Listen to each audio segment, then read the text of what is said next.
mon expérience personnelle, c'est que les entreprises donc qui sont RGE Qualibat, qui sont donc les entreprises, ils sont certifiés pour pouvoir faire ces travaux de rénovation énergétique d'une façon standardisée, correcte et qui valide un peu les process.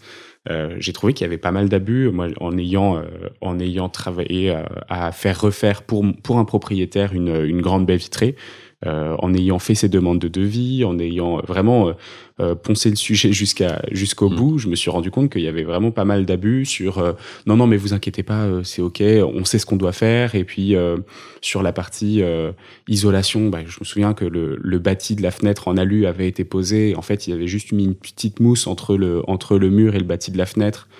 Qui était pas du tout une mousse, la mousse réglementaire qui permet vraiment d'isoler correctement le bâti.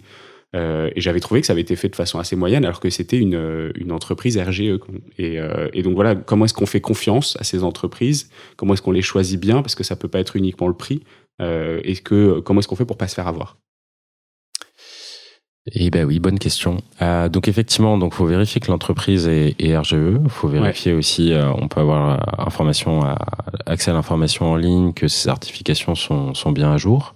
Donc il faut qu'elle soit RGE pour qu'on puisse bénéficier des aides.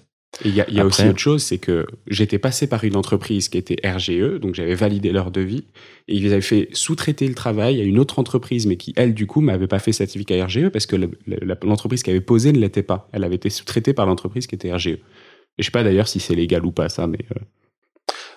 Effectivement, c'est des choses qu'on peut voir sur le marché, et tout dépend comment c'est fait, mais c'est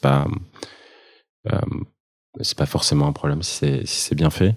Mais en fait, effectivement, le fait d'être RGE, typiquement pour travailler avec Elowatt, parce que nous, du coup, on a des réseaux d'installateurs, de poseurs de panneaux solaires, de poseurs de pompes à chaleur sur tout le territoire en France, c'est pas suffisant. Et nous, on va regarder pas mal de choses en plus. Par exemple, toute l'historique de la société et du fondateur, l'historique On va aussi regarder le registre de sinistralité auquel nous on peut avoir accès, c'est-à-dire tous les sinistres qu'il y a eu sur si les garanties décennales ont été appliquées fréquemment ou pas. Exactement. Et du coup, voilà, il y a un ensemble de choses qu'on peut faire. Nous, c'est un peu notre métier de trouver, d'avoir les meilleurs poseurs dans chaque région. Donc voilà, c'est quelque chose qu'on sait faire, des réseaux qu'on développe depuis longtemps. Mais c'est vrai que je partage ton point. Il y a une asymétrie d'information très forte. Travaux de rénovation énergétique, on en fait une fois ou deux fois dans sa vie, et du coup on se retrouve en face effectivement d'artisans où on sait pas trop comment. Donc voilà, les bonnes pratiques, demander plusieurs devis, comparer les prix, comparer aussi les recommandations qui sont faites. Ça c'est quand même quelque chose qui permet de fiabiliser la recommandation. Et puis ensuite, il y a, pas hésiter aussi à faire, sans vouloir prêcher pour ma paroisse, d'ailleurs, on n'est pas les seuls sur ce marché de la rénovation énergétique, mais il y a des acteurs nationaux où aussi on sait que s'il y a un problème, il y a toujours quelqu'un pour décrocher le téléphone, pour trouver des solutions, comme quand on le fait avec Elowatt ou d'autres acteurs de la rénovation énergétique. Et si on le fait soi-même, qu'on peut travailler directement avec un artisan local, bien vérifier les avis, les informations sur le pro, ses certifications, et faire un peu soi-même tout ce travail.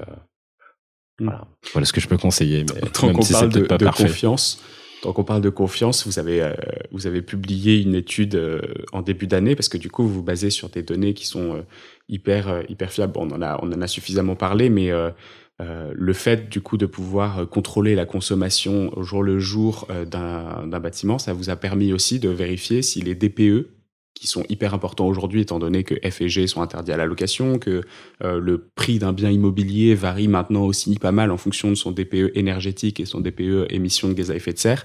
Et vous avez montré que c'est pas forcément toujours hyper fiable. Comment est-ce que du coup, est-ce qu'à chaque fois qu'on regarde un logement, il faut faire venir un auditeur pour refaire un DPE par-dessus celui qui a déjà été créé?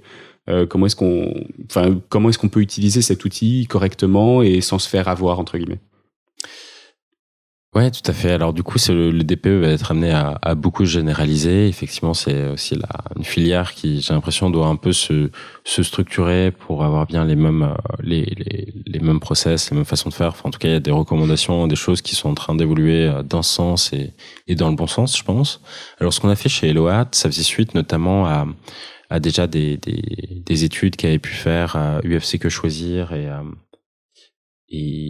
un autre organisme là dont le nom m'échappe, mais où en fait ils avaient fait venir plusieurs diagnostiqueurs sur un logement, et le DPE qui sortait de chaque diagnostiqueur parfois était différent et parfois de façon assez sensible.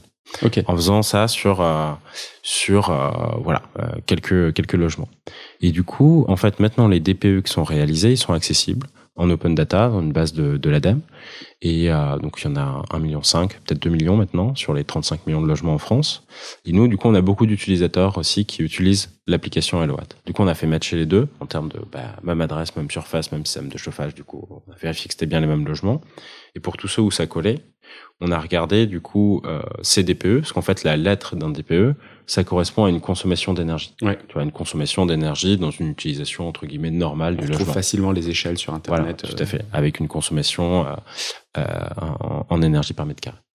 Et du coup, on s'est dit, ça devrait coller, du coup, à ce qu'on mesure, en fait, avec les compteurs Linky et Gaspard, qui est quand même la vraie conso d'énergie. Et du coup, on a été assez surpris, parce que c'était pas le cas.